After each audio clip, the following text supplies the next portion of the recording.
तो hello students, आज हम पढ़ेंगे आपके हिंदी के चैप्टर नंबर 5 की पोयम नंबर 1, ये दंतुरित मुस्कान।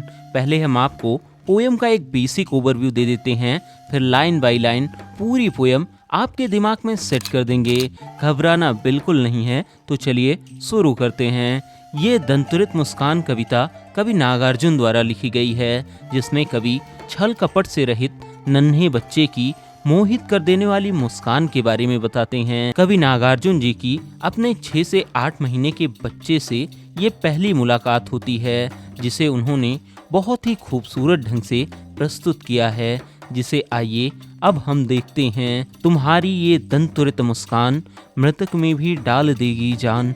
दंतुरित का मतलब होता है नन्हे नन्हे निकलते दांत। कवि नागार्जुन जी अपने बच्चे की नन्हे नन्हे दांतों से युक्त मुस्कान को देखकर कहते हैं कि तुम्हारी ये छोटे छोटे दांतों वाली मुस्कान इतनी मनमोहक है कि ये मरे हुए व्यक्ति में भी जान डाल दे। यहाँ कवि के कहने का आशय है कि जो छोटे बच्चों की छल कपट से रहित प्यारी सी मुस्कान होती है, वो इतनी प्यारी होती है कि उसे अगर कोई जीवन से हताश निराश व्यक्ति भी देख ले तो उसे भी जीवन जीने की प्रेरणा मिल जाए, वो भी एक बार प्रसन्नता से खिल उठे। धूल धूसर तुम्हारे ये गात, छोड़कर तालाब मेरी झोपड़ी में खिल रहे जलजात। धूल का मतलब होता है धूल, धूसर का मतलब होता है मटमैला, गात का मतलब होता है शरीर, जलजात का मतलब होता है कमल।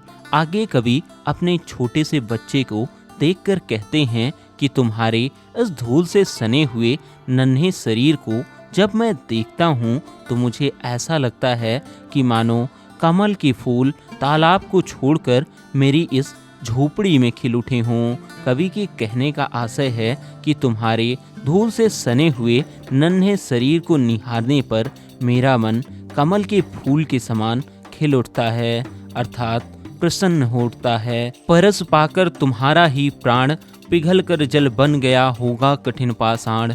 परस का मतलब होता है छूने पर, पाषाण का मतलब होता है पत्थर। कभी अपने बच्चे को देखकर कहते हैं कि तुम इतने प्रिय हो कि तुम्हें देखकर ऐसा लगता है कि मानो तुम्हारे छूने मात्र से ही कठोर चट्टानें पिघलकर पानी बन गई होंगी। यहाँ पर कवि के कहने का आशय है कि छोटे बच्चों की सुंदर मुस्कान देखकर पत्थर जैसे कठोर दिल वाले इंसान का भी मन पिघलकर बहुत कोमल हो जाता है और उसने भी प्रेम की भावना जागृत हो जाती है।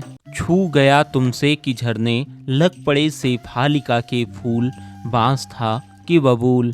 शेफालिका वो पौधा होता है जिसमें छोटे छोटे बहुत सारे फूल होते हैं। कवि नागार्जुन जी को ऐसा लगता है कि उनके छोटे से बच्चे के निश्चल चेहरे में वो जादू है कि उसको छू लेने से बांस या बबूल से भी शेफालिका के फूल गिरने लगते हैं। यहाँ कवि के कहने का आशय है कि जीवन की विपरीत परिस्थितियों के कारण उनका मन बांस और बबूल की तरह कठोर हो गया था, लेकिन अब अपने बच्चे की मधुर मुस्कुराहट देखकर कवि का कठोर मन पिघलकर शेफालिका के फूलों की तरह कोमल और सुंदर हो गया है।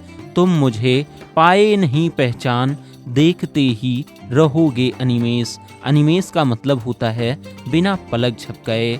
यहाँ पर कवि नागार्जुन जी अपने 6 से 8 महीने के बच्चे से पहली बार मिल रहे होते हैं, जिस कारण वो बच्चा लगातार बिना पलक झपकाए कवि की ओर देख रहा होता है, उन्हें पहचानने की कोशिश कर रहा होता है। इसी पे कवि कहते हैं कि तुम मुझे पहचान नहीं पा रहे हो, इसलिए तुम लगातार बिना पलक झपकाए मुझे देख रहे हो, जिससे तुम्हारी आंखें थक जाएंगी। थक गए हो आंख लूं मैं फिर। कवि अपने बच्चे के पास खड़े होकर पूछते हैं कि तुम मुझे इस तरह लगातार देखते हुए थक गए हो ना, तो लो, इसलिए मैं खुद ही तुमसे अपनी नजरें हटा लेता हूँ ताकि तुम पलक झपका सको और तुम्हारी आंखों को आराम मिल सके। आगे कवि कहते हैं, क्या हुआ यदि हो सके परिचित न पहली बार। कवि लगातार अपनी तरफ टकटकी भरी निगाहों से देख रहे और पहचानने की कोशिश कर रहे अपने नन्हे से बच्चे से कहते हैं कि तुम मुझे पहली बार देख रहे हो, इसलिए यदि तुम मुझे पहचान नहीं पा रहे हो तो इसमें कोई बड़ी बात नहीं है, क्योंकि हम दोनों मिल ही पहली बार रहे हैं। अब आगे कवि अपनी पत्नी का धन्यवाद करते हैं, जिसकी वजह से वो अपने प्यारे से बच्चे की मुस्कान देख पा रहे हैं और कहते हैं, यदि तुम्हारी माँ न माध्यम बनी होती, आज मैं न सकता देख, मैं न पाता जान तुम्हारी ये दंतुरित मुस्कान। कवि अपने बच्चे से कहते हैं कि यदि तुम्हारी माँ माध्यम न बनती, मतलब कि यदि तुम्हारी माँ तुमको जन्म देकर पृथ्वी पर न लाती, तो कभी भी न मैं तुमको जान पाता और न ही तुम्हारी उस प्यारी सी नन्हे नन्हे दांतों वाली मुस्कान देख पाता। धन्य तुम माँ भी तुम्हारी धन्य, इसलिए मैं तुम्हारा और तुम्हारी माता दोनों का आभारी हूँ और तुम दोनों को धन्यवाद देता हूँ। चिर प्रवासी मैं इतर मैं अन्य। कभी अपने बच्चे से कहते हैं कि मैं तो हमेशा घर से बाहर रहता हूँ और बहुत दिनों बाद आज घर वापस आया हूँ, इसलिए मैं तुम्हारे लिए एक अनजान व्यक्ति की तरह हूँ, जो किसी मेहमान की तरह कुछ रोज ठहरेगा फिर चला जाएगा। इस अतिथि से प्रिय तुम्हारा क्या रहा संपर्क। कभी अपने बच्चे से कहते हैं कि मुझ मेहमान को तुम कैसे जान पाओगे जो कभी कभार आता है, अर्थात कभी कहते हैं कि मैं हमेशा से ही तुम्हारे लिए अनजान रहा हूँ। उंगलियां माँ की कराती रही हैं। मधुपर्क। मधुपर्क का मतलब होता है पंचामृत।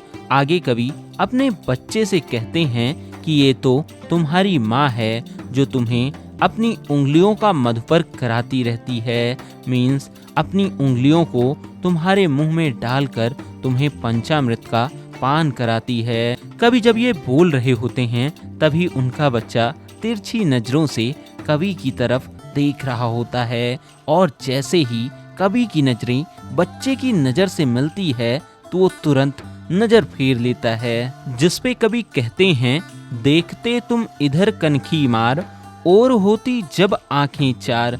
कवि अपने छोटे से बच्चे से बड़े ही प्रेम भाव से कहते हैं कि अच्छा, तुम अब इतने बड़े हो गए हो कि तुम तिरछी नज़र से मुझे देखकर अपना मुंह फेर लेते हो और जब भी मेरी आंखें तुम्हारी आंखों से मिलती हैं तो तुम मुस्कुरा पड़ते हो।